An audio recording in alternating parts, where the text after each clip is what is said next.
आप सभी का हमारे चैनल पे स्वागत है। तो इम्पोर्टेंट क्वेश्चन हम स्टार्ट करें क्वेश्चन नंबर 1 से। ठीक है। तो पहला क्वेश्चन आपसे क्या बोल रहा है, यदि फलन एफ जो है वो ए से बी में जा रहा है और जी जो फलन है वो बी से सी में जा रहा है। एफ एक्स आपको अंडर एक्स दे रखा है और जी एक्स आपको ये दे रखा है। तो जी ऑपरेशन एफ निकालना है आपको। ठीक है बेटा, बहुत ही आसान क्वेश्चन है। तो बिना किसी देरी के निकालते हैं। जी ऑपरेशन एफ का मतलब होता है जी एफ एक्स। ठीक है, कोई दिक्कत वाली बात नहीं है। जी यहाँ पे आ जाएगा। एफ एक्स का मान कितना दे रखा है बच्चों, अंडर एक्स। ठीक है, ये चीज़ है। मतलब जी वाले फंक्शन में एक्स के जगह पे अंडर एक्स रखना है। एक्स के जगह पे क्या रखना है, अंडर एक्स रख देते हैं अब। ठीक है, तो रख देंगे अंडर एक्स एक्स के जगह पे। और यहाँ पर क्या है, स्क्वायर है। अंडर एक्स का स्क्वायर करेंगे तो एक्स आ जाएगा आंसर। नेक्स्ट क्वेश्चन है कि cosec inverse x plus shake inverse x का मान लिखिए, जहाँ पर एक्स का जो मान है और ये रिस्ट्रिक्शन आपको दे रखी है। तो बहुत ही बेसिक सा क्वेश्चन है। आंसर क्या होता है बेटा, पाई/2।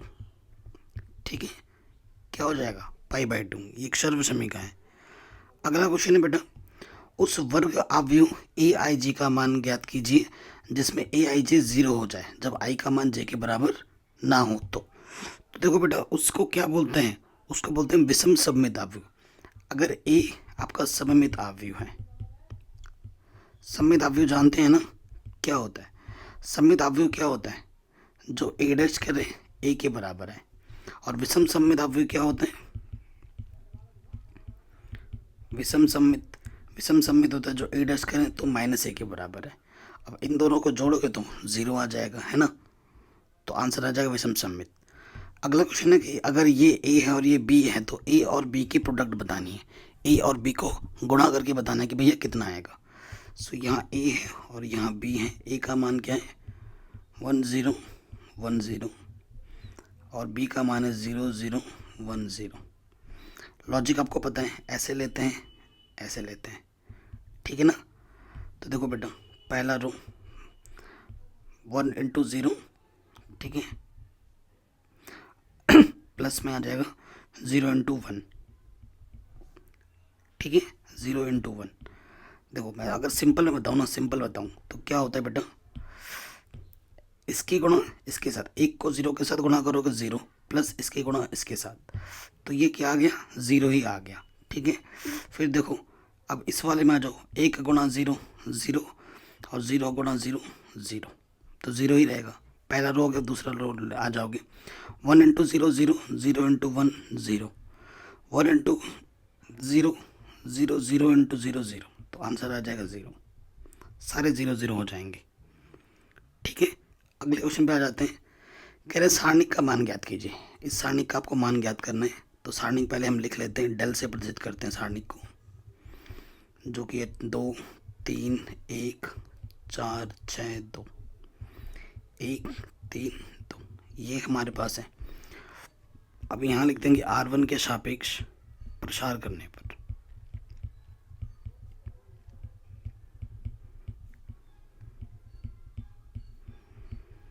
ठीक है, R1 देख रहे हैं बेटा, ये R1 है। तो पहले क्या आ जाएगा, 2। ठीक है, 2 आ जाएगा, इसके गुणा इसके साथ। ठीक है, 6 दूनी 12 माइनस 2 3 6। ठीक है, प्लस के बाद क्या लगता है, -3 आ जाएगा। पहला रो ये वाला छुपेगा, तो 4 × 2, 4 दूनी 8, 2 1 कम 2, तो 8 2 1 कम 2, प्लस आ जाएगा 1, है ना, ये 1 है। ये छुपेगा ये छुपेगा, तो 4 3 12, 6 कम 6, तो 12 में से 6 घटाएंगे 6 बचेगा, 6 दूनी 12, यहाँ से आ गया 6 6 3 18, और यहाँ से 6 बचेगा प्लस के 6, तो 18 में से 18 घटाएंगे, आंसर आ जाएगा 0। ठीक है, तो ये एक सिंगुलर है। आंसर कितना आ गया, 0। नेक्स्ट क्वेश्चन में क्या है बच्चों, इसका आपको समाकलन करना है। बहुत ही इजी क्वेश्चन है। तो समाकलन है, आई मान लेंगे, समाकलन का चिन्ह लगा दिया, 2x 1 + x² dx। ठीक है, नीचे मानने से माना t बराबर 1 + x²। अवकलज करेंगे dt/dx, 1 का अवकलज 0, x² का 2x, dx बट्टे में इधर के गुणे में आ जाएगा, तो 2x dx की जगह हम रख सकते हैं dt। तो ऊपर आ गया dt और इसके जगह पर हमने t माना था। सूत्र लगा देंगे, 1/t का इंटीग्रेशन होता है log मॉड के अंदर टी इंटीग्रेशन हो गया, सी जोड़ दो प्लस, और टी का मान कितना है बेटा, टी का मान है 1+x², ये रख दिया प्लस सी, आंसर आ गया। जहाँ सी आपका क्या है बच्चों, समाकलन नियतांक है।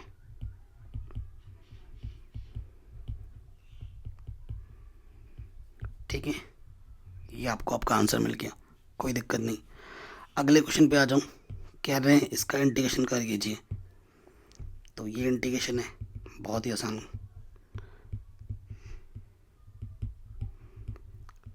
ठीक है, sin 2x का इंटीग्रेशन क्या होता है, माइनस के cos 2x। इंटीग्रेशन x का गुणज कितना है 2, तो वो बट्टे में लग जाएगा, और लिमिट क्या है 0 से π/4। एक बार x के जगह पर अपर लिमिट रखना है और एक बार लोअर लिमिट। x के जगह पर एक बार π/4 रखा और एक बार माइनस करके x के जगह पर 0 रखा।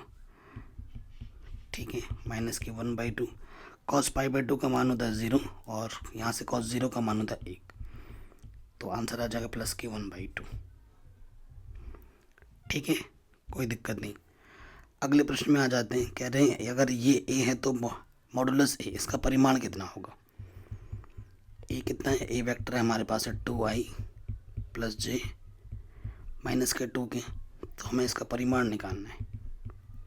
Under root i j k जो होते हैं उनके कोफिशिएंट लेते हैं, गुणज लेते हैं, और उनका वर्ग करके जोड़ देते हैं। 2 का वर्ग 4, 1 का वर्ग 1, और ये 4, अंडर रूट 9, 9 का वर्गमूल कितना होता है 3। ये आंसर आ गया। अगले क्वेश्चन पे आ जाऊँ, ये सदिश है और ये सदिश है, इनके बीच का क्या निकालना है, कोण निकालना है। तो फॉर्मूला क्या होता है कोण, आप जानते हो, जो cos थीटा बराबर होता है वो होता है a.b अपॉन में मॉडुलस a मॉडुलस b। ठीक है, सो a दे रखा है, मॉडुलस a निकाल लो। देखो a का गुणज क्या है, 1 1 1 है ना, तो 1 का वर्ग 1 का वर्ग 1 का वर्ग, तो ये आ गया अंडर रूट 3। ऐसे ही b का निकाल लो परिमाण, इधर है 1 1 माइनस 1, ये भी वही आ जाएगा, 1 का वर्ग 1 का वर्ग माइनस 1 का वर्ग, तो ये भी हल करेंगे अंडर रूट 3। और a डॉट b भी निकाल लो, a वेक्टर और डॉट b वेक्टर, a कितना i + j + k dot b है i + j माइनस के i के गुणज के साथ, i के गुणज के साथ, इसका गुणज 1, इसका गुणज 1, 1, j का गुणज 1 प्लस का 1 माइनस के 1, तो ये आ जाएगा 1। ठीक है, यहाँ पे सारे मान रख देंगे हम, ये आया 1 और ये आया अंडर रूट 3, 1/3, यानी कि cos थीटा का मान है 1/3। ठीक है, तो थीटा का मान हो जाएगा cos इनवर्स 1/3। ठीक है, ये हमें हमारा आंसर मिल जाएगा। अगले क्वेश्चन पे आ जाओ, कह रहे हैं एक रेखा के दिक् अनुपात इतने हैं तो इसकी दिक् कोसाई क्या होगी। हमें क्या दे रखा है, दिक् अनुपात।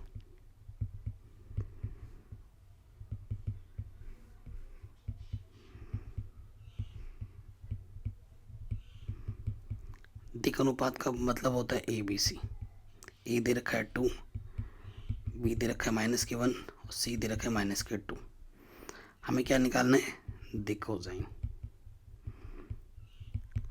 दिक् कोसाइन LMN निकालना है। ठीक है, सो देखो बच्चों, आप जानते ही हो L जो होता है वो होता है a के बट्टे में under root a² + b² + c²। M होता है b के बट्टे में under root a² b² + c², और n जो होता है वो होता है c के बट्टे में under root a² b² + c²। ठीक है ना, ये चीज़ हम जानते ही हैं। तो देखो बच्चों, यहाँ से क्या हो जाएगा, इसलिए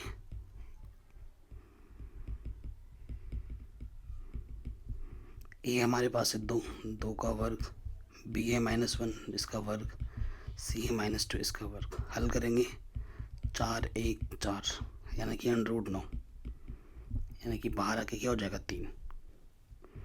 इसलिए एल कितना हो जाएगा, एम कितना हो जाएगा और एन कितना होगा।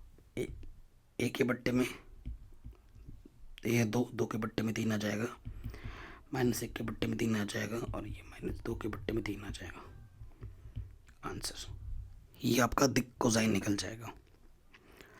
अगले क्वेश्चन में आ जाओ। एक ही तल में स्थित समस्त सीधी रेखाओं के समुच्चय L में संबंध R। ठीक है, जो L1 और दो रेखाएं हैं ना, L1 समांतर है L2 के, पर इस तरीके से परिभाषित है, तो सिद्ध कीजिए ये एक तुल्यता संबंध होगा, यानी कि स्वतुल्य, सममित, संक्रामक तीनों होगा। ठीक है, मतलब क्या कॉन्सेप्ट क्या है, अगर आपके पास ये L1 है और ये L2 है, तो ये जो दो रेखा है ना आपस में क्या है, एक दूसरे के समांतर है। अगर L1 का L2 में संबंध इस तरीके से हमें दे रखा है। पहले वाले में आ जाते हैं। पहला वाला क्या होता है बेटा, तुल्यता संबंध। अरे यार, तुल्यता संबंध तो सिद्ध करना है, स्वतुल्य। स्वतुल्य संबंध, स्वतुल्य में क्या होता है, खुद का संबंध खुद के साथ। ठीक है, मान लेते हैं कि जो एक रेखा है ना, मान लिया जो L है, वो कहाँ से, जो हमें समुच्चय दे रखा है ना, एक समुच्चय मान लेते हैं। ठीक है, ए से जो भी समुच्चय आपको दे रहा है, किस तरीके से, कि देखो बेटा, जो L होता है ना, चूंकि जो L होगा खुद का संबंध खुद के साथ जरूर होगा। जो एक रेखा है ना, एक जो रेखा होती है खुद के समांतर खुद वो रेखा जरूर होती है। ठीक है, अतः यह समांतर है, इसलिए स्वतुल्य है। समांतर ला के दिखाना है बस। नंबर टू क्या, सममित। माना L1 L2, ठीक है, ये R में है, यानी कि इसका मतलब क्या हुआ, L1 L2, ये L1 है और ये L2 है, ये आपस में क्या है, समांतर है। अगर L1 समांतर L2 है तो L2 भी तो समांतर है L1 के, है ना। इसका सीधा सा मतलब है कि L2 समांतर L1 के, इसका मतलब है L2 और L1 में संबंध आ जाएगा। अगर ए का संबंध बी का साथ होता है तो बी का संबंध ए के साथ दिखाना होता है, तो यहाँ लिख देंगे अतः यह सममित है for every L1 L2 belongs to A. अब आपको संक्रामक दिखाना है, तीसरा वाला पार्ट। तो क्या बोलेंगे, यदि L1 L2 R में है, यदि L2 L3 R में है, तो देखो चित्र बना के देखो, L1 और L2 आपस में समांतर है और फिर L2 और L3 आपस में समांतर है। देखो ये इसके समांतर है और ये इसके समांतर है, तो ऑटोमेटिकली ये वाला इसके क्या हो जाएगा, समांतर। अतः L1 L3 समांतर होंगे,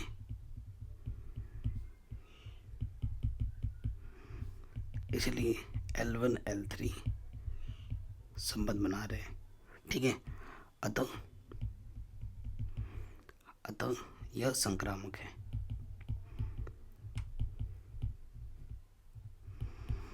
for every L1 L2 L3 belongs to A. ठीक है, ये आप बोल देंगे, आराम से हो गया। अगले क्वेश्चन में आ जाते हैं। ठीक है, शानदार क्वेश्चन है। क्वेश्चन क्या बोल रहे हैं, पूर्णांकों के समुच्चय में, पूर्णांक बोला है। ठीक है, ए और बी का अगर ऑपरेशन किया जाता है तो इस तरीके से आता है, a+b+1 द्वारा परिभाषित है, द्वि आधारी सक्रिय बाइनरी ऑपरेशन है। तत्समक अवयव ज्ञात करना है इसका। ठीक है, इसका क्या ज्ञात करना है, तत्समक अवयव आपको ज्ञात करना है। ठीक है, ओके। अब आप जानते हैं तत्समक अवयव क्या होता है। माना ये आपका क्या है, तत्समक अवयव।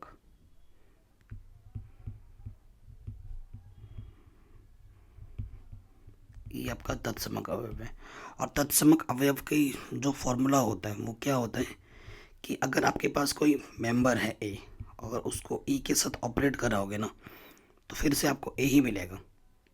फिर से आपको क्या मिलेगा, ए मिलेगा, चाहे आप ऑपरेशन आगे से करें या चाहे ऑपरेशन आप पीछे से करें।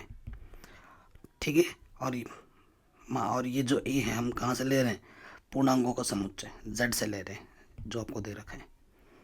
इसलिए जो आपको रिलेशन दे रखा है ना, इसमें रख दो, ये ए की जगह ये है और बी की जगह पर ये है, ये यहाँ पर रख देंगे।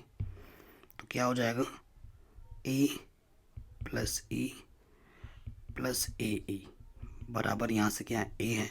ठीक है, सो देखो बेटा ये प्लस का ये ए है, इधर जाके क्या हो जाएगा, ख़त्म, ज़ीरो हो जाएगा, माइनस हो जाएगा ना।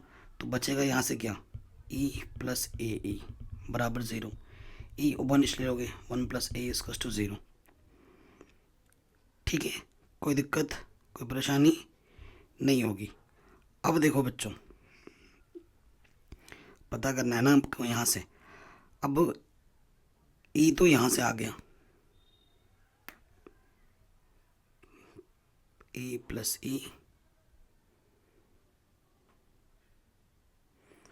और ए क्यों लिख दिया, वन था ना यहाँ पे, वन था। ठीक है, हमने ए ही लिख दिया, गुणा कर दिया, सॉरी। यहाँ देखिए, नज़र हटी दुर्घटना घटी, ए आएगा प्लस ई आएगा और फिर वन आएगा। ठीक है, यही तो होगा, और फिर यहाँ ए है। ओके, ए प्लस बी प्लस वन, यही तो है। ठीक है, ये हमने यहाँ रख दिया। ओके बच्चों, अब देखिए बेटा, यहाँ से क्या हो जाएगा, ये ए और ये ई कटा, ज़ीरो हो जाएगा। तो e plus one equals to zero, तो प्लस का वन इधर आके माइनस का वन हो जाएगा। तो आइडेंटिटी एलिमेंट ये हो जाएगा आपका। अगला क्वेश्चन आपको सिद्ध करना है कि ये चीज़ 2 cos इनवर्स x के बराबर होती है, जहाँ पर ये रिस्ट्रिक्शन आपको दे रखी है। ओके, तो जो सिद्ध करना है ना, उसी से मुझे आइडिया लग रहा है, तो हम ले लेते हैं बायां पक्ष लेने पर। यहाँ लिख देंगे बायां पक्ष लेने पर।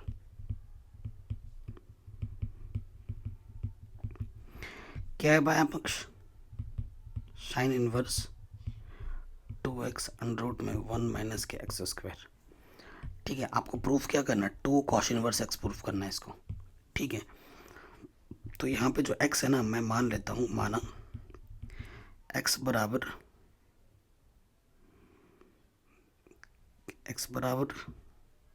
cos थीटा मान लेता हूँ। ठीक है, तो थीटा बराबर क्या हो जाएगा, cos इनवर्स x हो जाएगा। ठीक है, ये यहाँ पे रखता हूँ मैं, साइन इनवर्स x के जगह पे रखा है cos theta, under root 1 x के जगह पे क्या रखना है, cos थीटा, ये रख दिया। साइन इनवर्स ये सूत्र होता है 1 माइनस कॉस स्क्वायर, क्या होता है, ये होता है sine square theta, under root से बाहर आके क्या हो जाएगा, साइन थीटा। ठीक है, और ये क्या होता है बेटा, सूत्र होता है साइन टू थीटा का, साइन टू थीटा का। साइन इनवर्स साइन हटा, क्या बचा, 2 थीटा, थीटा की जगह पे मान के रख देंगे cos इनवर्स x। यही तो प्रूफ करना था, आराम से हो गया।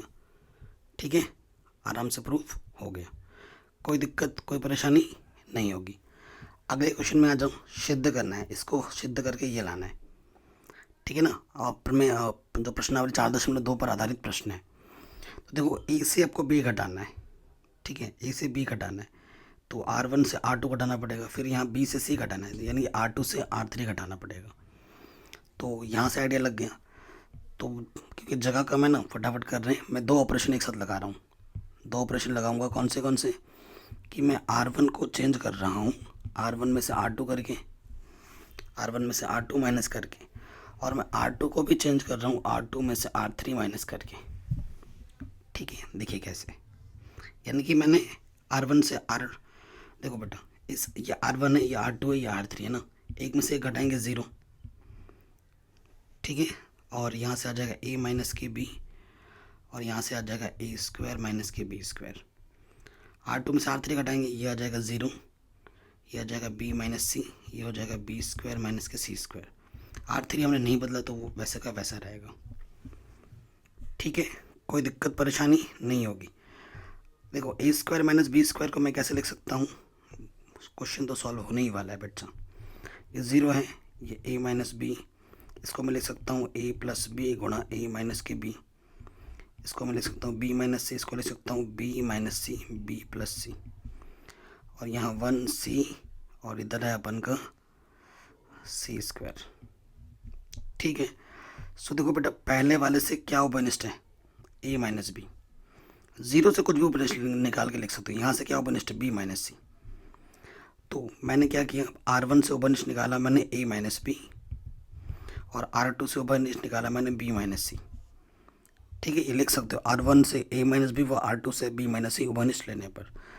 यहाँ वन और सॉरी यहाँ तो ज़ीरो है, यहाँ वन बचेगा, यहाँ बचेगा ए प्लस बी। यहाँ ज़ीरो है, यहाँ वन बचेगा, और यहाँ बचेगा बी प्लस सी। नीचे इधर है वन सी सी स्क्वायर। ठीक है, कोई दिक्कत कोई परेशानी नहीं होगी। अब आपको क्या कर देना है बच्चों, प्रसार कर देना है। प्रसार कर दीजिए, किसके सापेक्ष, इसके सापेक्ष कर दूँ। ठीक है, तो इसके गुणा इसके साथ हो जाएगा, इसके गुणा इसके साथ हो जाएगी, क्योंकि इधर से दो जीरो दिख रहे हैं ना। तो किसके सापेक्ष प्रसार कर दो, C1 के सापेक्ष। ये आपकी मर्जी है, R1 के सापेक्ष करो तो भी चल जाएगा, लेकिन यहाँ से आपको दो जीरो दिख रहे हैं तो इसके सापेक्ष आप प्रसार कर दो। ठीक है, तो आइडिया क्या होता है, ये plus minus plus plus minus plus minus लग जाएगा यहाँ पर। ठीक है, तो प्रसारित करने पर ये लिख देना ए माइनस बी बी माइनस सी। इसका गुणज कितना है, वन है, तो ये कटा ये कटा।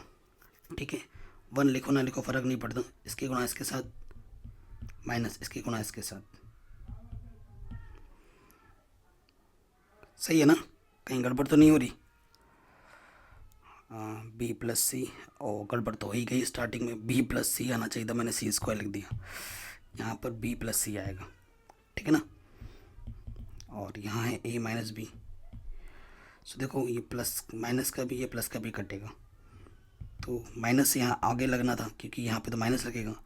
सो यहाँ से आ गया ए माइनस के बी बी माइनस के सी, और यहाँ पर सी माइनस ए है तो यहाँ से ए माइनस सी हो जाएगा। नहीं, सी माइनस ए ही तो है ना, सी माइनस ए ही बच रहा है यहाँ से। एक बार ध्यान से देख लो, plus minus plus minus plus minus plus, हाँ प्लस ही लगेगा यार, प्लस। हाँ यही प्रूफ करना था, राइट हैंड साइड। ठीक है, आराम से हो गया, कोई दिक्कत कोई परेशानी नहीं होगी। अगला क्वेश्चन है, बिंदु x बराबर 3 पर फलन के सातत्यंत का परीक्षण कीजिए। देखो बेटा अगर x बराबर 3 इस पर रखूँ और अगर ये कोई कांस्टेंट वैल्यू मुझे दे देता है तो ये फलन को सातत्यंत होगा, अदरवाइज नहीं होगा। ठीक है, एफ ऑफ सी के रूप में दिखाना है कुल मिलाकर, तो थोड़ा बड़ा करके लिखना पड़ेगा, प्रॉपर दिया है एग्जाम में कैसे लिखेंगे। आपको फलन क्या दे रखा है वो लिख देंगे यहाँ पर। ठीक है, ये फलन दे रखा है और बिंदु क्या दे रखा है, x बराबर 3 पर। ठीक है, तो यहाँ हम लिखेंगे limit x tends to 3 f x, यहाँ लिखेंगे एफ ऑफ 3। ठीक है, रखो फंक्शन x क्या है हमारे पास, 2x स्क्वायर माइनस 5, x की जगह पे 3 रख दीजिए, 3 3 9 माइनस के 5, 9 दूनी 18, 18 में से 5 घटाओगे तो 13 आ जाएगा।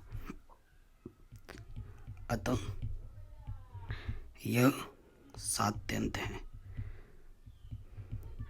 ठीक है, ये कंटीन्यूअस फंक्शन है। ओके, ये आपका उत्तर आ जाएगा, कोई दिक्कत कोई परेशानी नहीं होगी। अगला क्वेश्चन है, सिद्ध कीजिए कि किसी बिंदु पर अवकलनीय फलन उस बिंदु पर सतत होता है। ये मस्त एक चीज़ भी है, क्योंकि हर एक जो अवकलनीय फलन होता है ना वो सतत भी ज़रूर होता है, लेकिन हर एक सतत फलन अवकलनीय नहीं होता है, ये ध्यान रखिएगा बच्चों।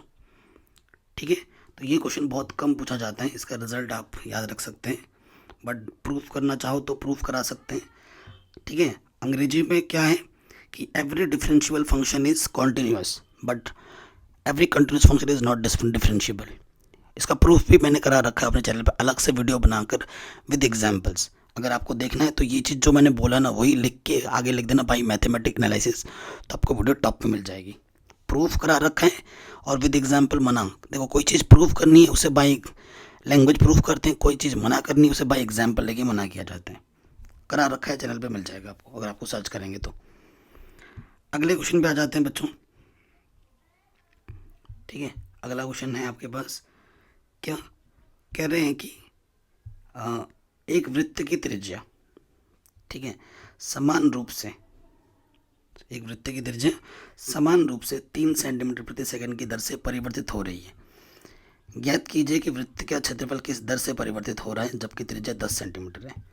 बहुत ही आसान क्वेश्चन है यार ये तो। ये वृत्त है, ठीक है, माना वृत्त की जो त्रिज्या है वो आर है।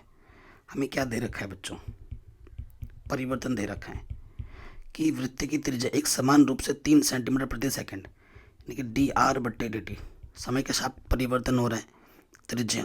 तो डी आर बट्टे डी टी अपन को दे रखा है 3 सेंटीमीटर प्रति सेकंड। इसी से मुझे आइडिया लगा कि टी होगा। तो इसका क्षेत्रफल अगर ए है तो किस दर से परिवर्तित हो रहा है वो बताना है। किस स्थिति में, जब आपकी त्रिज्या कितनी हो, 10 सेंटीमीटर हो। ठीक है, माना वृत्त की त्रिज्या वृत्त का क्षेत्रफल ए है तो ए बराबर सूत्र क्या होता है, पाई आर स्क्वायर। परिवर्तन करेंगे टी के सापेक्ष अवकलज, तो पाई कांस्टेंट, आर का तो आर स्क्वायर का अवकलज हो जाएगा 2r और आर का अवकलज क्या होगा, डी आर बट्टे डी टी। पाई 2, आर का मान कितना है 10 क्वेश्चन में, और डी आर बट्टे डी का मान दे रखा है 3, तो ये आ जाएगा 30 पाई, नहीं 30 तो नहीं 60 पाई, 60 पाई सेंटीमीटर स्क्वायर प्रति सेकंड। ये आपका आंसर आ जाएगा। ठीक है, अगला क्वेश्चन है बच्चों, क्या बोल रहे हैं कि इस फलन का x के सापेक्ष समाकलन कीजिए। ठीक है, इसका समाकलन करना है। चलिए करते हैं, बहुत ही आसान क्वेश्चन है।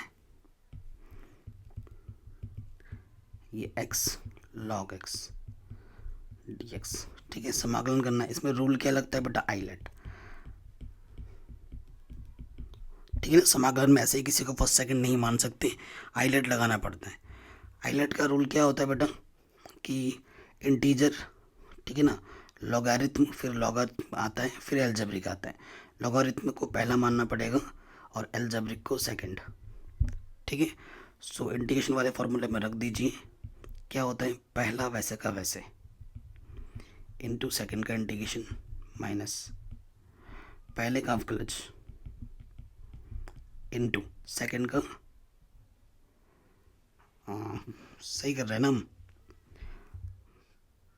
पहले का अवकलज था ना, तो पहला तो भाई log x है, पहले का अवकलज, फिर सेकंड का समाकलन, ठीक है, फिर पूरे का इंटीग्रेशन सूत्र में रख दिया। x का समाकलन करेंगे तो x स्क्वायर बट्टे में 2, और इसका अवकलज करोगे तो 1 बट्टे x। ठीक है, इसका समाकलन करेंगे तो x स्क्वायर बट्टे 2 dx, एक पावर कम हो जाएगी तो ये आ जाएगा log x स्क्वायर बट्टे 2, और 1 बट्टे 2 बाहर आ जाएगा, यहाँ से है x dx। ठीक है, x का इंटीग्रेशन करेंगे तो ये आ जाएगा x स्क्वायर बट्टे 2। ठीक है, इंटीग्रेशन खत्म, से जोड़ दोगे तो आंसर प्रॉपर वे में लिख देना, x स्क्वायर बट्टे 2 log x स्क्वायर बट्टे में 4 प्लस c, जहाँ c आपका क्या है बच्चों, समाकलन नेतांक, ये आप बोल देंगे। ठीक है बेटा, कोई दिक्कत परेशानी नहीं होगी। या फिर ये क्वेश्चन करना था अथवा में, तो ये तो बहुत आसान है। ठीक है, सो इसको कैसे करेंगे, इंटीग्रेशन है आई मान लेना। इस क्वेश्चन को करने के बहुत सारे तरीके हैं, बहुत सारे तरीके। ठीक है, तो बेसिक सा नियम लगा रहे हैं, 0 से π/2 है, यहाँ है sin x बट्टे में 1 प्लस कॉस स्क्वायर एक्स। सो देखो बेटा, कॉस एक्स का प्लस साइन एक्स होता है, पूरा पूरा दिख रहा है, तो मान लेंगे, माना t बराबर कॉस एक्स, तो डी टी बट्टे डी एक्स, कॉस एक्स का जो अवकलज होता है वो होता है माइनस के साइन एक्स, माइनस इधर आ गया, साइन एक्स डी एक्स की जगह पे माइनस के डी टी रख सकते हैं। ठीक है, लिमिट भी चेंज होगी। देखो, जब x बराबर 0 तो t का मान क्या हो जाएगा, cos 0 का मान 1। जब x का मान कितना है, π/2, तो t cos π/2 का मान क्या हो जाएगा, 0। ठीक है, तो 0 पे 1 है और π/2 पे 0। साइन x की जगह पे क्या है, माइनस के dt, माइनस पहले ही लगा दिया मैंने, और cos स्क्वायर, cos x का स्क्वायर है तो ये t स्क्वायर। ठीक है, लिमिट चेंज करेंगे तो साइन चेंज होगा, नेगेटिव नेगेटिव पॉजिटिव, 0 नीचे आ जाएगा, ऊपर 1। और इसका जो इंटीग्रेशन होता है वो होता है tan इनवर्स t। अरे यार अभी नहीं करते ना, अभी इंटीग्रेशन का सिंबल लगा दिया है, अभी फिलहाल ऐसे ही रखो, 1 + t²। तो इसका इंटीग्रेशन होता है tan इनवर्स t, ठीक है, tan inverse t, upper limit minus के लोअर लिमिट। tan इनवर्स 1 का मान होता है π/4 और इसका मान होता है 0, तो आंसर आ जाएगा π/4। ठीक है, ये आपका उत्तर होगा, कोई दिक्कत कोई परेशानी नहीं होगी। अगले प्रश्न में आ जाते हैं, बहुत ही शानदार जानदार क्वेश्चन है। क्वेश्चन क्या बोल रहे हैं, देखो बच्चों, कह रहे अवकल जो समीकरण है ये आपका, ठीक है, इसका विशिष्ट हल ज्ञात करना है, जबकि दिया हुआ है y बराबर इतना है और अगर x बराबर इतना है। तो विशिष्ट हल में आपको c को हटाना होता है, ठीक है, ये चीज़ आप जानते हैं। सो देखो बेटा, रैखिक समीकरण दिख रहा है होते हुए मुझे हमको, तो बच्चों इसको हम लिख सकते हैं इस तरीके से, दिया है पहले करके लिख लेते हैं। पहले दिया है, क्या समीकरण दे रखा है, x dy/dx प्लस 2yx²। हम क्या करेंगे, x से भाग दे देंगे दोनों तरफ, तो ये हो जाएगा 2/xy और इधर से सिर्फ x बचेगा। बताइए कोई दिक्कत कोई परेशानी यहाँ तक नहीं होगी, है कि नहीं। अब ये चीज़ तो है, अब समीकरण ये एक दे रखा है, इसकी जो तुलना है, इसकी तुलना आप रैखिक समीकरण से कर दीजिए, dy/dx प्लस py बराबर q से, इससे हम करते हैं, ठीक है। इससे अगर आप करेंगे तो आपको p की जगह पे क्या मिलेगा, 2/x और q की जगह पे आपको क्या मिलेगा, x। तो हमें क्या निकालना पड़ता है, सबसे पहले इंटीग्रेटिंग फैक्टर, जिसका सूत्र होता है a की पावर में p dx, ठीक है जी। p हमारे पास क्या है, 2/x, इसको हम ऐसे लिख सकते हैं, इंटीग्रेशन करेंगे 1/x का होता है इंटीग्रेशन log x, है ना, तो ये 2 है, 2 सामने आ जाएगा, a की पावर में log x की पावर में स्क्वायर आ जाएगा। किस सूत्र से, आप जानते हैं m log n जो होते हैं log n की पावर में आ जाते हैं m, और आप ये सूत्र भी जानते हैं, अगर e की पावर log x होता है तो सिर्फ x आता है, यहाँ x के स्थान पर क्या है बच्चों, x²। तो इंटीग्रेटिंग फैक्टर आपका क्या है बच्चों, x² ओनली, ठीक है। अब हल पे आ जाइए, अतः हल क्या होता है, y into integrating factor integration q into integrating factor dx plus c, ठीक है। मान रखेंगे y की जगह y इंटीग्रेटिंग फैक्टर हमारा है x², q हमारा x इंटीग्रेटिंग फैक्टर है x², dx और ये प्लस c, x और x की घात 3 इंटीग्रेशन करेंगे तो एक घात बढ़ जाता है, x की पावर 4 बट्टे में 4 आ जाएगा, ये आ गया हल करने पर, ठीक है। ये मिल गया समीकरण नंबर ए मान लो। अब आपको इस c का मान निकालना है, ठीक है ना, इस c का मान ज्ञात करना है। उसके लिए हमें क्या करना पड़ेगा, उसके लिए हमें कंडीशन का उपयोग करना पड़ेगा प्रश्नानुसार।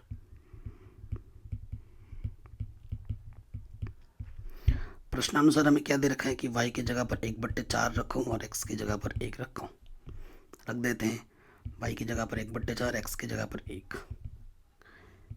1 की पावर कुछ भी करो वही रहने वाला है, तो यहाँ से आगे 1/4 और इधर से भी है 1/4, प्लस के 1/4 इधर के माइनस का हो जाएगा, तो c का मान आ गया 0, c का मान a में रख दो, तो आंसर आ जाएगा yx² x की पावर 4 प्लस 4, काट दोगे तो y बराबर आ जाएगा x²/4 आंसर। तो ये आपको आपका विशिष्ट हल मिल जाएगा, कोई दिक्कत कोई परेशानी नहीं होनी चाहिए, ठीक है बच्चों।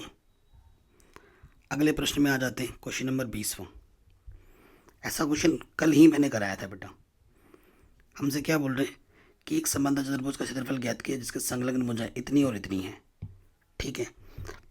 तो सीधा सीधा आपको क्या निकालना है बेटा, अगर इसका जो क्षेत्रफल आएगा क्या होगा, वो a क्रॉस b का मॉडुलस निकालना आता होगा बेटा, आता होगा कि नहीं आता है, ये आपका आंसर है। बेसिकली आपको ये चीज़ आपको निकालनी है, ए और बी वेक्टर आपको दे रखे हैं, ठीक है। तो देखो अगर ए क्रॉस बी निकालोगे तो क्या आ जाएगा,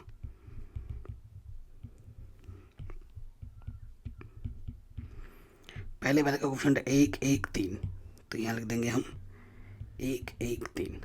दूसरे वाले का गुणज है 3 2 1, ठीक है, तो यहाँ से आ जाएगा 3 2 1, आई यहाँ आ जाएगा आई, ठीक है ना। इसके गुणा इसके साथ 1 1 कम 1 माइनस 3 दूनी 6, प्लस के बाद माइनस लगता है, 1 1 कम 1 जे को जे के लिए कर रहे हैं, जे को छुपा देते हैं, 1 1 कम 1 3 3 9, ठीक है। फिर के को छुपा देंगे तो इसकी गुणा इसके साथ माइनस इसकी गुणा इसके साथ, 1 दूनी 2 3 1 कम 3, तो यह आ जाएगा माइनस के 5 आई 8 जे प्लस के, और यह आ जाएगा माइनस के, ठीक है। अब इसका परिमाण निकालना है,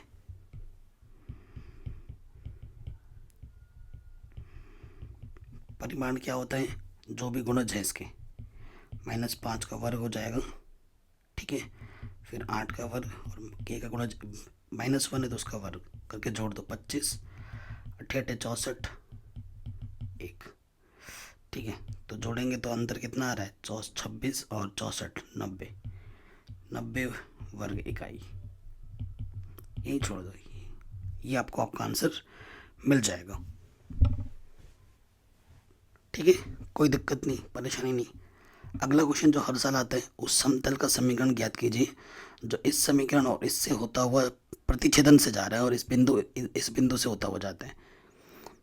परसों जो मॉडल पेपर सॉल्व कराया था, ठीक है, ऐसा ही क्वेश्चन मैंने कराया था, ठीक है।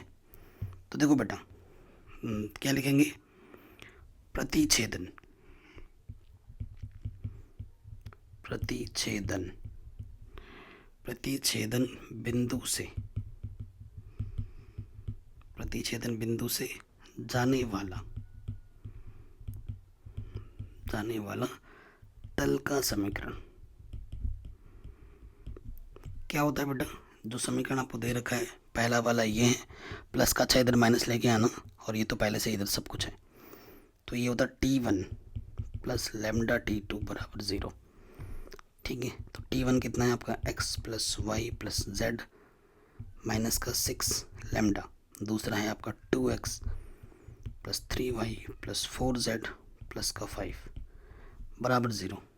क्या करोगे, x ओवनिश निकालोगे, इसका गुणज 1 लैम्डा से गुणा करोगे, यहाँ आ जाएगा 2 लैम्डा, y ओवनिश निकालोगे, इधर इसका गुणज 1 और इसका गुणज है 3 लैम्डा, फिर z ओवनिश निकालोगे, इधर से इसका गुणज 1 और इधर से 4 लैम्डा, और इधर से माइनस के 6 और इधर से आपका लैम्डा से गुणा करेंगे तो 5 लैम्डा, समीकरण नंबर 1, ठीक है। अब आपको लैम्डा का मान मिल जाए और फिर यहाँ रख दोगे तो आपको आपका आंसर मिल जाएगा, चूंकि यह एक से गुजरती है, ठीक है, यानी कि x की जगह पर 1 रखना है, y की जगह पर 1 रखना है, z की जगह पर 1 रखना है, कहाँ पर, यहाँ पर, ठीक है।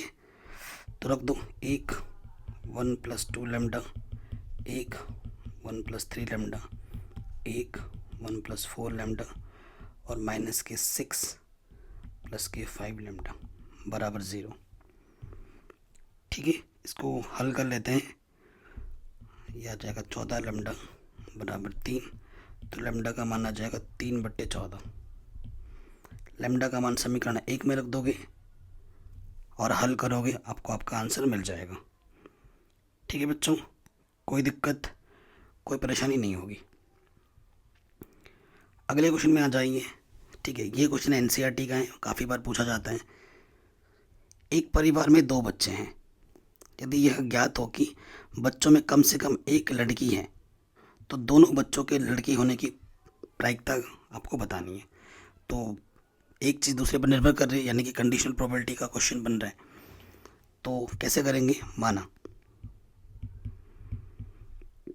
लड़के को हम दिखाते हैं किससे, लड़के को हम दिखाते हैं बी से, और लड़की को हम दिखाते हैं जी से, ठीक है।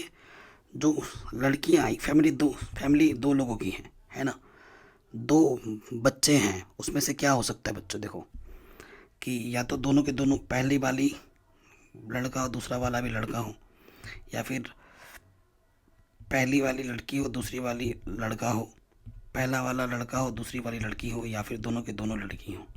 यही चीज़ हो सकती है। ठीक है। सो क्या बोल रहे हैं, कम से कम एक लड़की है तो दोनों बच्चों के लड़की होने की प्रायिकता ज्ञात करनी है। ठीक है। दोनों बच्चों के दोनों बच्चों के लड़की होने की प्रायिकता, मैं घटना को मान लेता हूँ ई।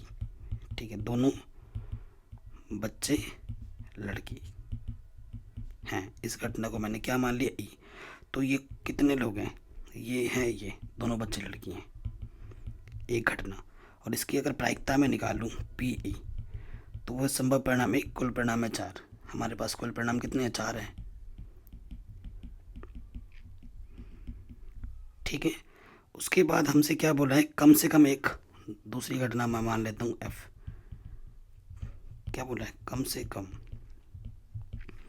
एक बच्चा लड़का है, एक बच्चा लड़का है। ठीक है। ये चीज़ हमसे बोला है। तो एक बच्चा लड़का, कम से कम एक लड़का हो, एक से ज़्यादा भी हो सकता है।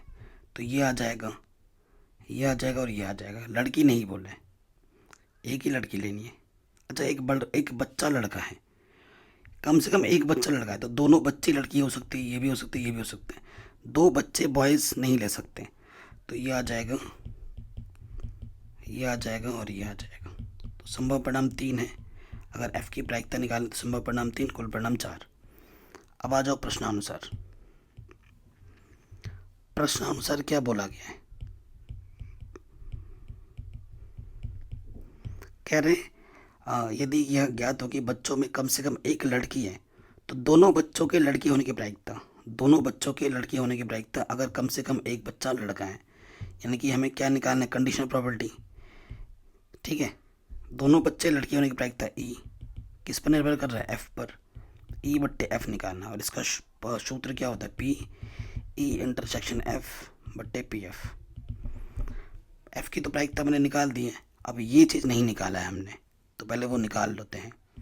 चूँकि ई इंटरसेक्शन एफ निकालो, ई और एफ घटना में क्या ओवरनिष्ठ है, ये। ठीक है, ये ओवरनिष्ठ है, जी जी। तो इसकी प्रायिकता निकालो, तो संभव परिणाम 1, कुल परिणाम 4। अभी यहाँ पे मान रख दो, यह है 1/4 और इसका मान है 3/4। 4 से 4 कटा, आंसर आ जाएगा 1/3। कोई दिक्कत, कोई परेशानी नहीं होगी। नेक्स्ट क्वेश्चन में क्या बोल रहे हैं बच्चों, कह रहे प्रारंभिक सक्रियाओं के प्रयोग से, ठीक है, ऑपरेशंस लगाकर आपको मान ज्ञात करना है हिसाबियों का। ठीक है, ये ध्यान रखिएगा। सो आप जानते हैं बच्चों कि ए बराबर क्या होता है, आई ए, है ना। तो मैट्रिक्स आपको दे रखी है, मान रखें यहाँ पर ए हमारे पास क्या है, 2 5 0। और ये जब आप हल करोगे तो आपको ध्यानपूर्वक हल करना है। आप, मैं तो कर दूंगा, लेकिन मेरे से ज़्यादा इंपॉर्टेंट क्या है बेटा, आपको आना चाहिए, क्योंकि एग्ज़ाम में आप करोगे। ज़रूरी नहीं जो क्वेश्चन मैं यहाँ करा रहा हूँ वही आपको वहाँ पे जाके मिले। ठीक है, क्या लिख दे रहा हूँ यार। ठीक है, ये चीज़ आपको ध्यान में रखना है। ओके। अब आपका टारगेट क्या होता है कि ये जो यहाँ पर है ना, इसको इधर बनाना है, 1 0 0 1 0 0 0 1, और बाकी इधर जो ऑटोमेटिकल है वो आपका आंसर आ जाएगा। ठीक है। सो ये हमारा टारगेट होता है। सो कोशिश करो कि आपको क्या करना है, टारगेट देखो सिंपल भी बताऊँ, आप इधर 1 और 0 बनाने की चेष्टा करो। जितना आपको 1 और 0 मिलेगा ना, ऑटोमेटिकली आपका आंसर आता रहेगा। ठीक है, तो करते हैं। और ये चीज़ बेटा डिपेंड करती है आपकी प्रैक्टिस कितनी अच्छी है। ओके। सो देखो बेटा, हम करते हैं, यहाँ पर मैं क्या कर रहा हूँ, सबसे पहले मैं क्या कर सकता हूँ, अगर मैं करूँ तो इधर से क्या हो सकता है, देखिए बच्चों, आप ऑपरेशन जब अगर रो में लगाते हो तो पूरे में रो में ही लगाना है, अगर आप ऑपरेशन कॉलम में लगाते हो तो पूरे में आपको कॉलम में ही लगाना है। ये चीज़ आप ध्यान में रखिएगा। ठीक है, तो स्टार्ट करें, करते हैं स्टार्ट। सो देखो बच्चों, मैं क्या करूँगा,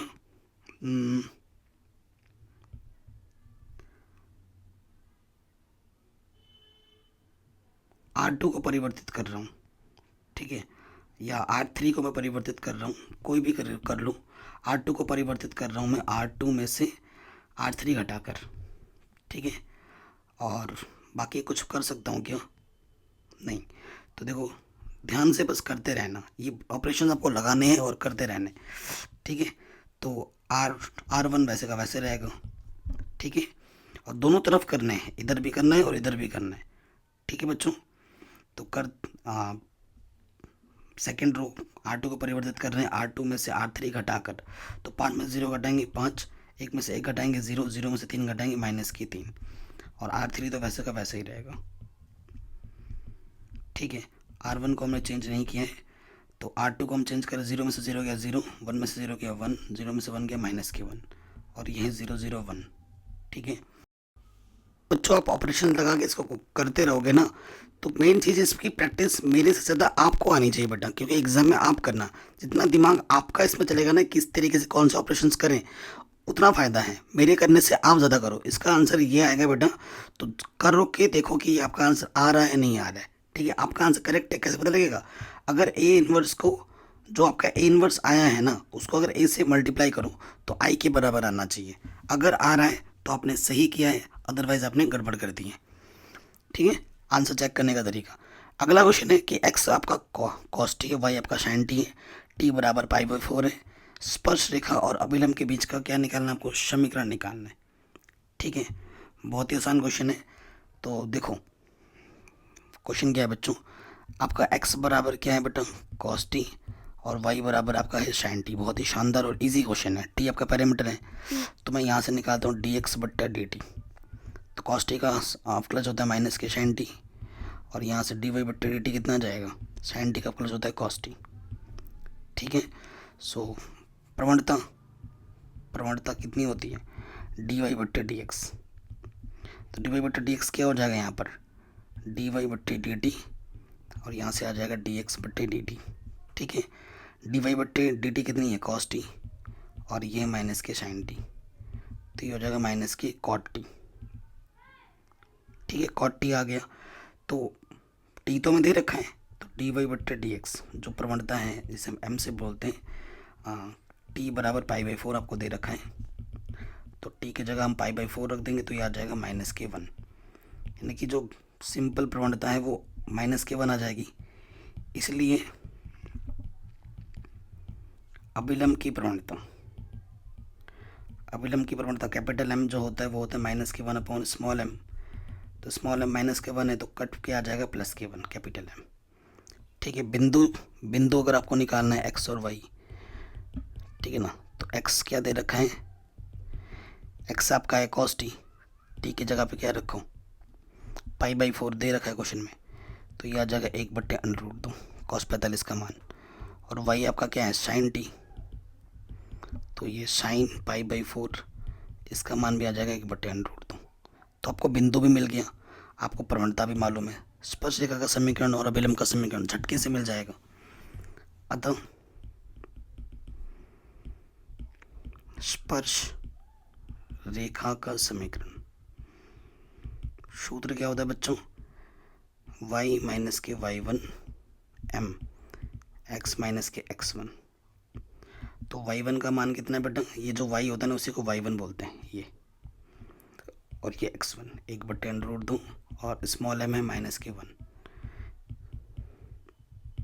ठीक है। इसको आप बस हल कर लीजिए, आपको आपका आंसर मिल जाएगा, ठीक है। माइनस का x इधर के प्लस का हो जाएगा, ठीक है, और ये उधर जाके जुड़ जाएगा, तो ये हो जाएगा 2/√2। तो x प्लस वाई बराबर x प्लस ये चीज़, ठीक है। ये तो आ जाएगा स्पर्श रेखा का समीकरण, पहला वाला आंसर,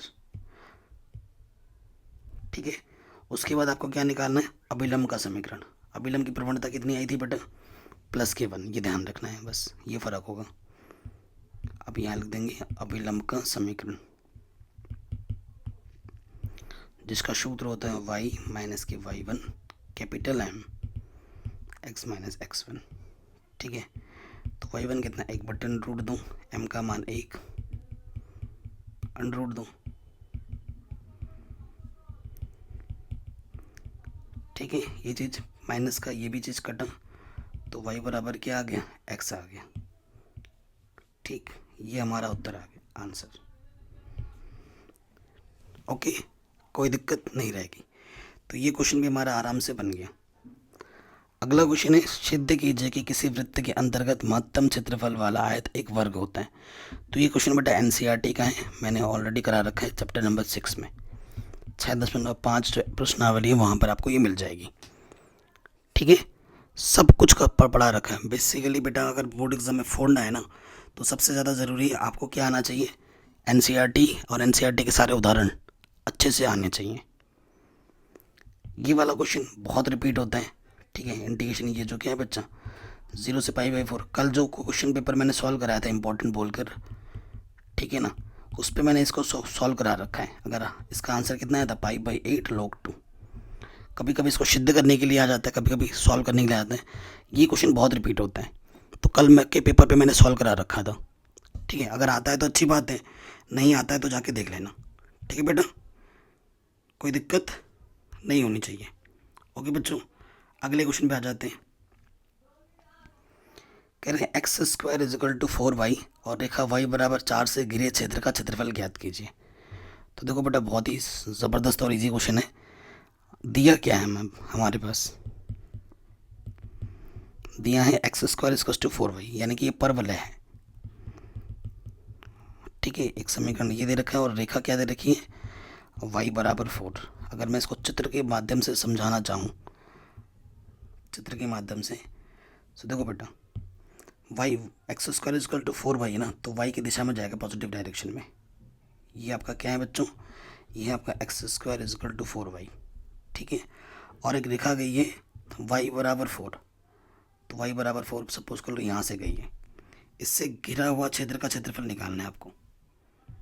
ठीक ना, ये क्षेत्रफल आपको ज्ञात करना है। ये जो रेखा है आपकी, ये रेखा है y बराबर 4। ठीक है, x में कुछ भी होगा, y निर्देशांक आपका 4 रहेगा, और ये 0 to y। ठीक है, सो मुझे ये वाला पॉइंट निकालने की ज़रूरत नहीं, मैं लिमिट y में ले लूँगा। ठीक है, और क्षेत्रफल जो होगा बेटा वो पूरा होगा यहाँ से लेकर यहाँ तक। लेकिन हम जानते हैं कि जितना क्षेत्रफल यहाँ होगा उतना ही इधर भी होगा। ठीक है, अगर मैं इतना निकाल दूँ और 2 से गुणा कर दूँ तो टोटल आ जाएगा। तो मैं नाम देता हूँ ये O A B C। ठीक है, तो यहाँ लिख देंगे अभिष्ट क्षेत्रफल। अभिष्ट क्षेत्रफल क्या हो जाएगा, दुगना एरिया किसका, OAB का। ठीक है, तो दुगना एरिया, लिमिट में y में ले रहा हूँ 0 से 4, y में लिमिट लिया, सूत्र क्या लग जाएगा, x dy। ठीक है, तो देखो लिमिट मैंने यहाँ इस कर्व से ले रहा हूँ ना, तो इस कर्व से मुझे क्या चाहिए, x चाहिए, तो x का मान क्या हो जाएगा, 2√y। अंडरूट का मतलब घात में 1/2, तो 2 बाहर लिख दिया, और x का मान कितना आ रहा है, ये y की घात 1/2 dy। Upper limit lower limit रख 2 दूनी 4, और इसका इंटीग्रेशन हो जाएगा y की पावर 3/2। बेसिक्स इंटीग्रेशन है, ये सब तो आपको आना ही चाहिए। 2 ऊपर आ जाएगा, ये हो जाएगा 8/3 अपर लिमिट माइनस के लोअर लिमिट। ठीक है बच्चों, कोई दिक्कत कोई परेशानी नहीं होगी। ये 8/3, 4 को लिख सकते हो आप 2 की घात 2, यहाँ 3/2 से 2 घटा, 2 की घात 3, यहाँ से क्या बचा, 2 की घात 3 बचा, तो 8/2 की घात 3 यानी कि 2 दूनी 4 दूनी 8, तो ये आ जाएगा 64/3 वर्ग इकाई। ठीक है, ये आपका आंसर आ जाएगा। अगले क्वेश्चन पे आ जाओ, बहुत ही ज़्यादा इंपॉर्टेंट क्वेश्चन है जो हर साल आता है। ये तो ये जो हमारे कार्तीय रूप में, या तो कार्तीय रूप में बोलेगा क्वेश्चन देगा बोर्ड एग्जाम में, या फिर सदिश रूप में देगा। न्यूनतम दूरी निकालने के लिए हर साल क्वेश्चन आते हैं बड़े नंबर में। तो ये रेखा है जो कि कार्तीय समीकरण में दे रखा है। रेखा का समीकरण को सदिश समीकरण में भी दे सकते हैं, तो या तो कार्तीय या फिर सदिश, दोनों में से एक तो आएगा ही आएगा न्यूनतम दूरी निकालने के लिए। तो रेखा, इस रेखा और इस रेखा के बीच की न्यूनतम दूरी ज्ञात करनी है। भाई साहब इतना आसान क्वेश्चन है कि क्या ही बताऊँ, बस सूत्र आपको याद होना चाहिए। क्या होता है सूत्र न्यूनतम दूरी का, ये मोड इसके बट्टे में आ जाता है ये चीज़। ठीक है, यहाँ पर आप क्या लिखोगे, x2 - के x1 y2 माइनस के y1, z2 माइनस के z1, और यहाँ आता है आपका a1 b1 c1 a2 b2 c2। और ठीक है, अब याद करने का तरीका क्या है, इसके गुणा इसके साथ माइनस गुणा इसके गुणा इसके साथ, ठीक है। तो ये आ जाएगा b1 c2 फिर c1 b2 का होल स्क्वायर। फिर आपका आता है ये वाला इसके गुणा इसके साथ माइनस इसके गुणा इसके साथ, ठीक है। तो ये आपका आता है a1 c2 c1 a2 का होल स्क्वायर। फिर z1, अब इसका क्या होता है, इसका आपका होता है a1, इसके लिए करोगे ना तो इसको छुपाओगे, इसके गुणा इसके साथ इसके गुणा इसके साथ माइनस में, तो a1 b2 minus b1 a2 का होल स्क्वायर। ये होता है सूत्र। आप कहोगे सर ये पता कैसे चलेगा कि x1 x2 क्या है, तो देखो बेटा यहाँ से x1 y1 z1 निकलता है, यहाँ x2 y2 z2, ये a1 b1 c1 और ये है a2 b2 c2। मैं आपको दिखाता हूँ, चौंकी करके लिख देता हूँ। x1 क्या है, देखो बेटा यहाँ अगर प्लस का है तो माइनस का लिखना है, प्लस का है तो माइनस का लिखना है। x1 है माइनस का 1, y1 है माइनस का 1, z1 है माइनस का 1। x2 है, देखो बेटा ये नेगेटिव का है तो पॉजिटिव लिखना है, 3 5 ये 7, ठीक है बेटा। a1 b1 c1, देखो बेटा a1 कितना है 7, b1 कितना है माइनस का 6, c1 है 1, a2 कितना है 1, b2 कितना है माइनस के 2 और c2 कितना है 1। ओके बेटा, कोई दिक्कत कोई परेशानी नहीं होगी। अब हमें क्या करना है, सूत्र में रख देना है, ठीक है। इस सूत्र में रख देते हैं। ओके बच्चों, यहाँ पर आपका आ जाएगा x2 minus x1, x2 minus x1, y2 minus y1, z2 minus 1, ठीक है। फिर आपका है a1 a2 b1 b2 c1 c2, ठीक है। सूत्र में रख रहे हैं हम, यहाँ से आ जाएगा आपका सूत्र रखेंगे, अरे यार ठीक है। सूत्र में क्या है b1 c2, देखो फटाफट मैं मान रख रहा हूँ, 6 कम 6 माइनस के, और ये हो जाएगा 2 माइनस 2 तो प्लस के 2 हो जाएगा, ठीक है बेटा। फटाफट मान रख देता हूँ,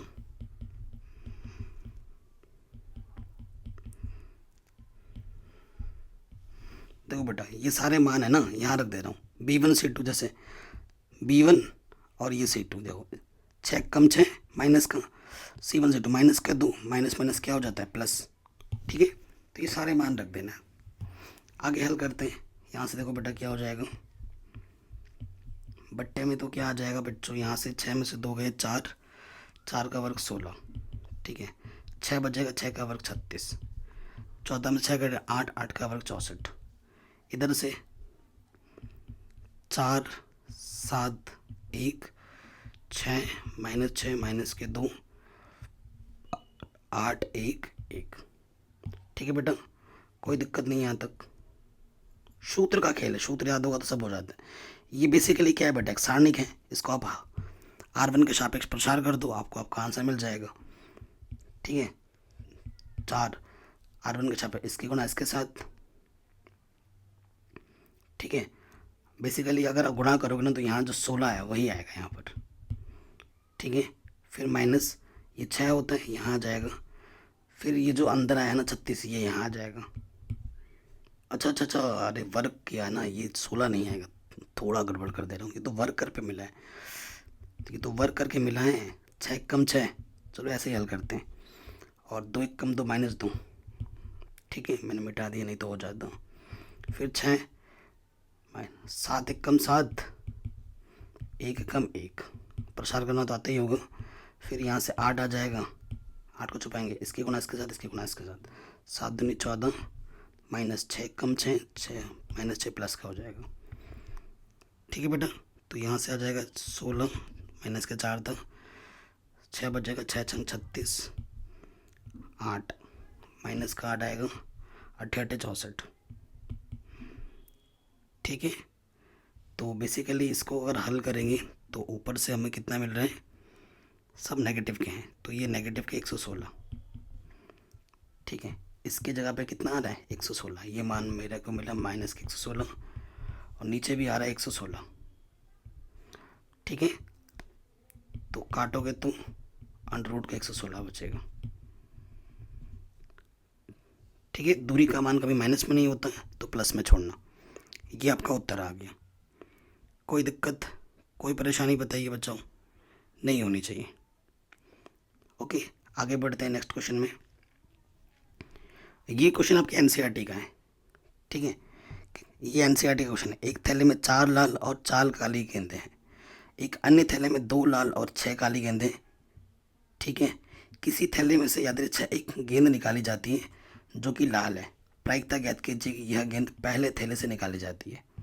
बहुत आसान क्वेश्चन है। ये पहला थैला है और ये दूसरा थैला है आपका, ठीक है। पहले थैली में लाल गेंद 4 है और काली गेंद ब्लैक वो भी 4 है। दूसरे में लाल गेंद 2 है और काली गेंद 6 है। मतलब कुल परिणाम दोनों में 8-8 है, लेकिन कंडीशन अलग अलग है, ठीक है। तो ये जो पहला वाला बैग है इसकी घटना को ई बोल देता हूँ। अगर 2 बैग में से आपको एक बैग चुनना है, ठीक है। तो मान लेते हैं, मानो जो E1 है, प्रथम बैग चुनने की घटना है, और जो E2 है वो द्वितीय बैग चुनने की घटना है, ठीक है। ये लिख दिया। तो अगर बैग चुनना है दोनों में से, तो बैग हमारे पास कितने हैं, 2 हैं, तो कुल परिणाम 2 हैं। और अगर पहली बैग चुननी है तो संभव परिणाम 1, कुल परिणाम 2। अगर दूसरी बैग चुननी है तो संभव परिणाम 1, कुल परिणाम 2। तो ये होगी इसकी पी, ठीक है ना। और नेक्स्ट क्वेश्चन हमसे क्या बोल रहे हैं, क्वेश्चन बोल रहा हूँ नेक्स्ट कंडीशन, लाल गेंद, ठीक है, लाल गेंद निकालने की प्रायिकता। तो मान लेते हैं, माना ई जो घटना है, ई घटना है ना, लाल गेंद निकालने की घटना को हम बोलते हैं ई, लाल गेंद निकालने की घटना, ये हमारी ई है। कोई दिक्कत, कोई परेशानी नहीं होगी, ठीक है ना। सो यहाँ देखो बेटा, पहले वाले में लाल घटने को हमने ई से बोला है, तो यहाँ से अगर ये घटना E1 देखो, लाल के लिए ई बोला है हमने, और अगर ये लाल चुनना हमें पहले वाले बैग से है, लाल चुनना है पहले वाले बैग से, तो संभव परिणाम कितने हैं, 4, और कुल परिणाम कितने हैं, 8। 4 एकम 4/2। अगर लाल मुझे चुनना है दूसरे बैग से, तो संभव परिणाम 2, कुल परिणाम 8। 2 एकम 2, 2 दूनी 4, ठीक है। अब आ जाओ क्वेश्चन में, प्रश्नानुसार बीज प्रमेय पर आधारित प्रश्न है। हर साल एक क्वेश्चन आता ही आता है, ठीक है, हर साल आता है। हमसे क्या बोला है, किसी थैले में से यादृच्छा मतलब बिना देखे एक गेंद निकाली जाती है जो कि लाल है, प्रायिकता ज्ञात कीजिए कि यह गेंद पहले थैले से निकाली जाती है, लाल है और पहले थैले से निकाली जाती है, ठीक है, पहले थैले से निकाली जाती है, और वो क्या है, लाल है। लाल को मैंने ई बोला है, कुछ भी दिखा सकते हैं, ये चीज़ आपको निकालनी है। तो बीज पर में लगा देंगे, तो बीज पर में क्या हो जाएगा, E/E1 गुणा PE1, नीचे यही आ जाएगा।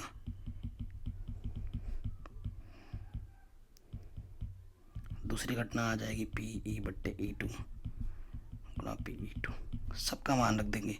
PE/E1 1/2 आया था, और ये भी 1/2 है, ठीक है, ये मान रख दिया। E/E2 1/4 आया था, और ये 1/2 आया था।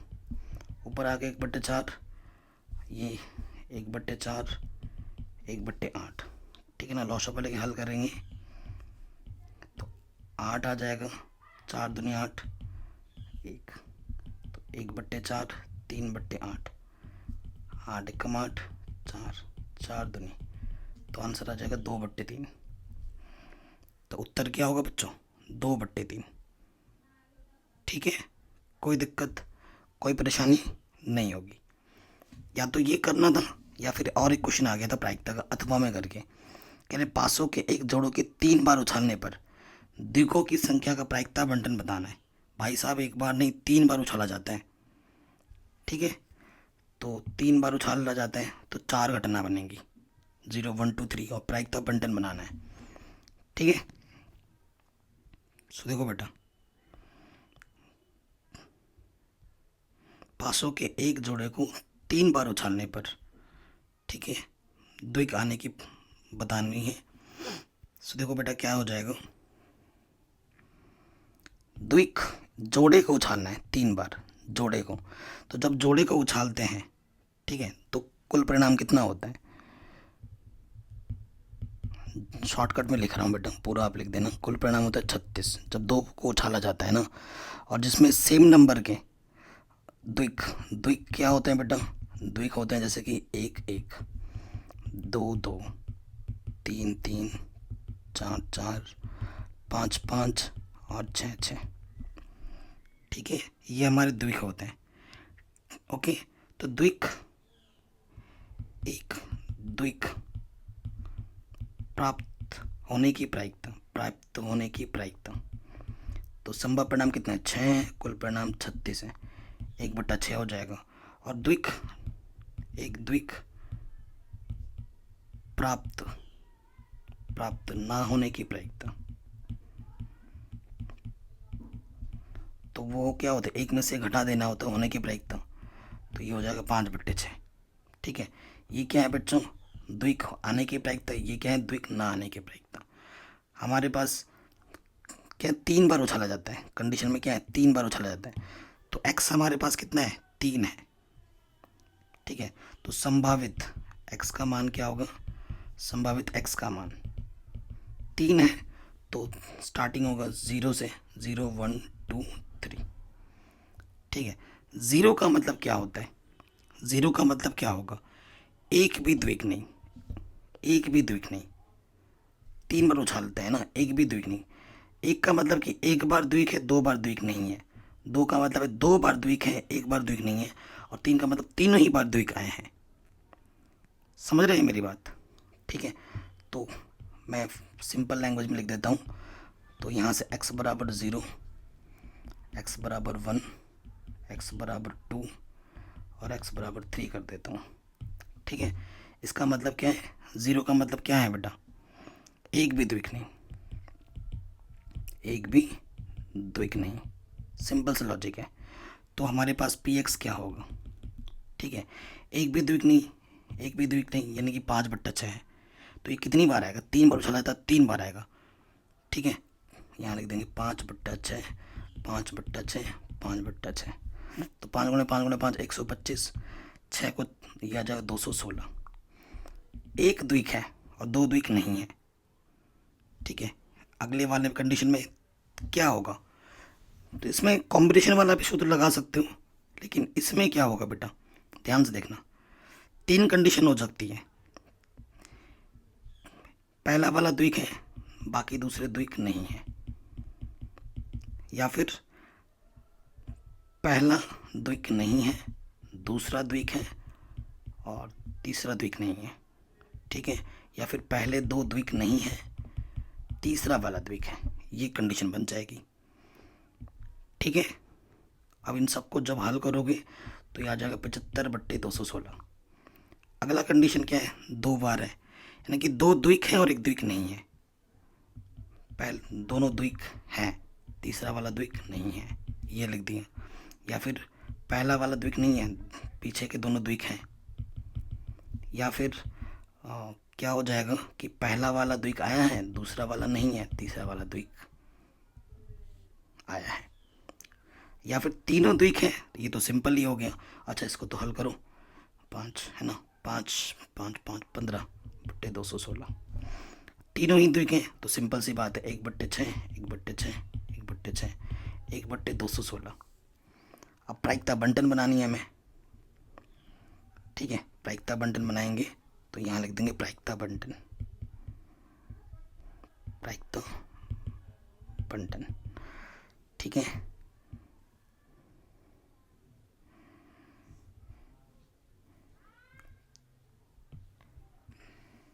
कहीं पे कोई दिक्कत हो बेटा तो वीडियो को एक बार दोबारा देखें। दिक्कत बच्चों तभी होगी जब आपके कॉन्सेप्ट क्लियर नहीं है, वो भी है। अगर नहीं है तो पहले एनसीईआरटी ढंग से पढ़ो बेटा, नहीं तो ये डायरेक्ट कभी समझ में नहीं आएंगे।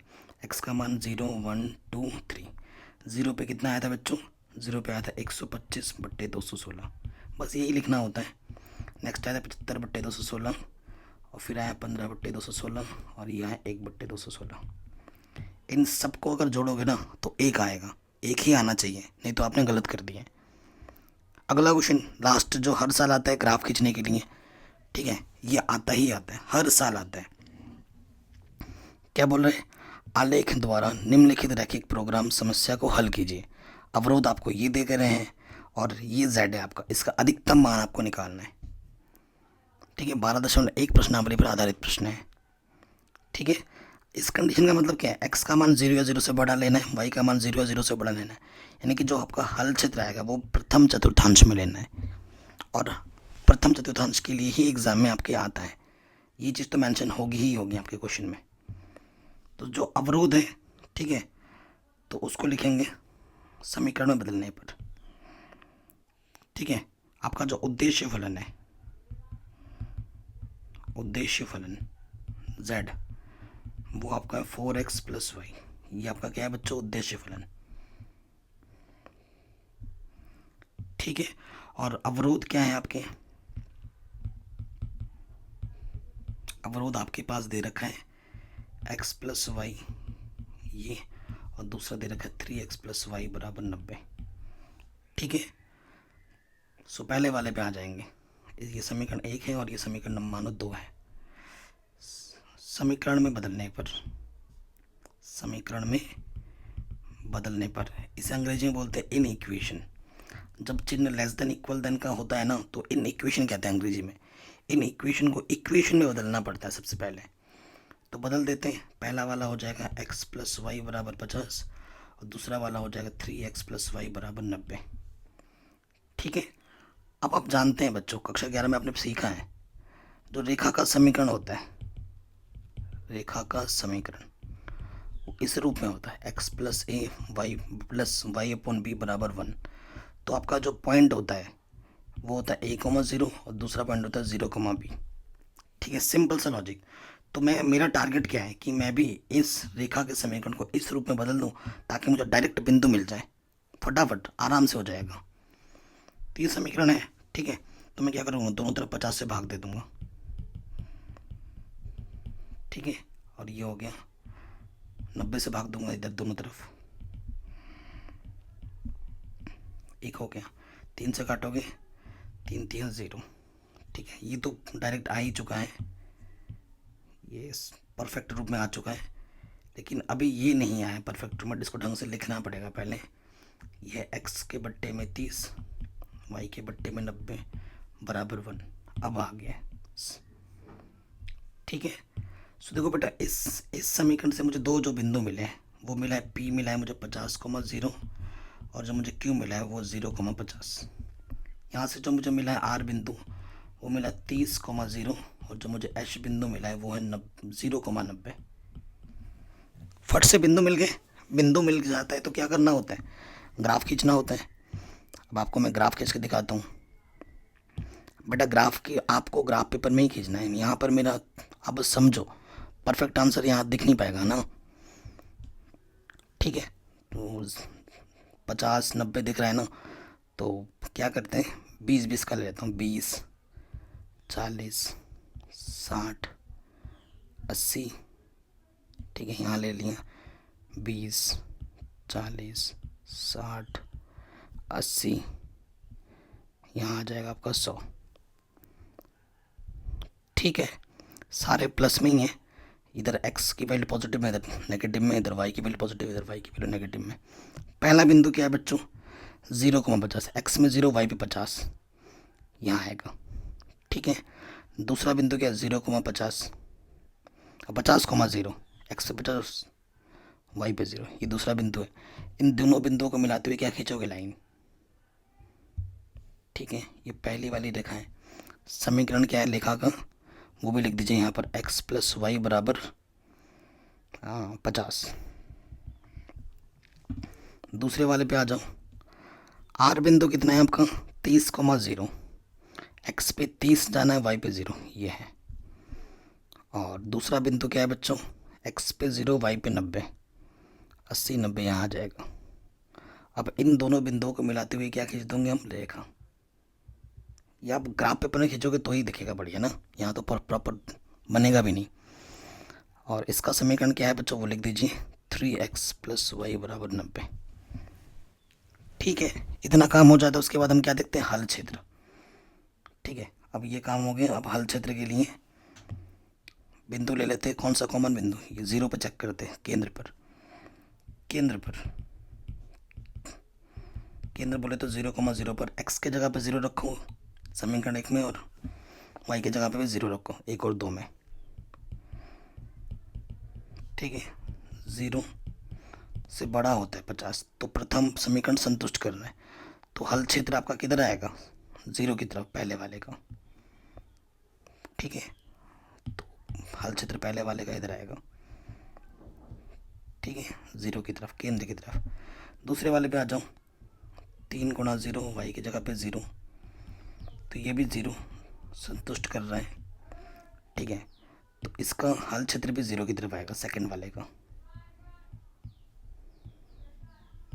तो देखो, जो दोनों कॉमन रीजन है, जो दोनों जहाँ पे कट रहा है, ये बिंदु है, ये हल क्षेत्र जिसको मैं डार्क कर दे रहा हूँ, ये है दोनों का उभयनिष्ठ भाग प्रथम चतुर्थांश में। तो ये बिंदु मेरे को पता है, ये बिंदु भी मेरे को पता है, ये बिंदु भी मेरे को पता है, मुझे ये बिंदु नहीं पता। तो ये बिंदु आप जब ग्राफ पेपर में हल करोगे तो मिल जाएगा।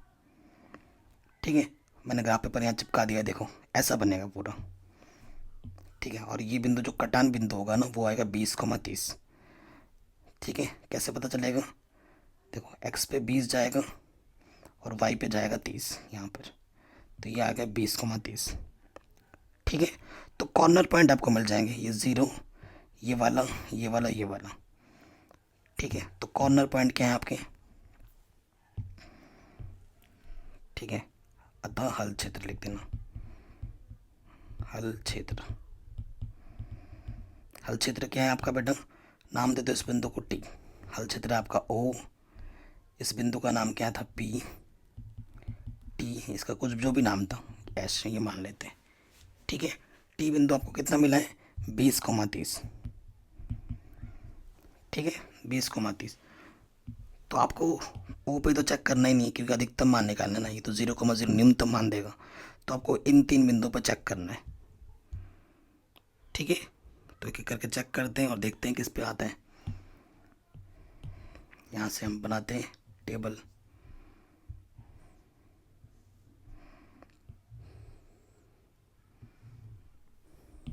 देखो, सबसे पहले यहाँ पर बिंदु कितने सारे हैं, ऐसे एक नॉर्मली करते हैं। ठीक है ना, बिंदु पी हम हमारे पास क्या है,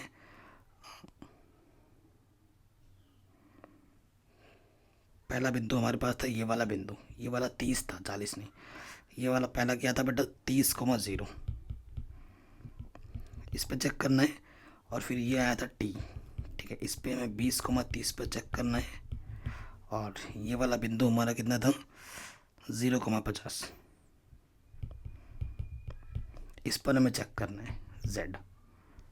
ठीक है, इस पर हमें z चेक करना है। तो z हमारा क्या है, 4x, x की जगह पे 30 और y की जगह पे 0, 4 3 12, 120। इस पे चेक करो, x की जगह पे 20 और y की जगह पे 30, 80, यह आ जाएगा 110।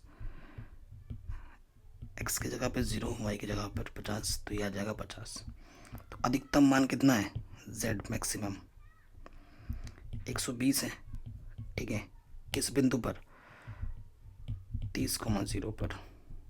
ये आपको आपका आंसर मिल जाएगा।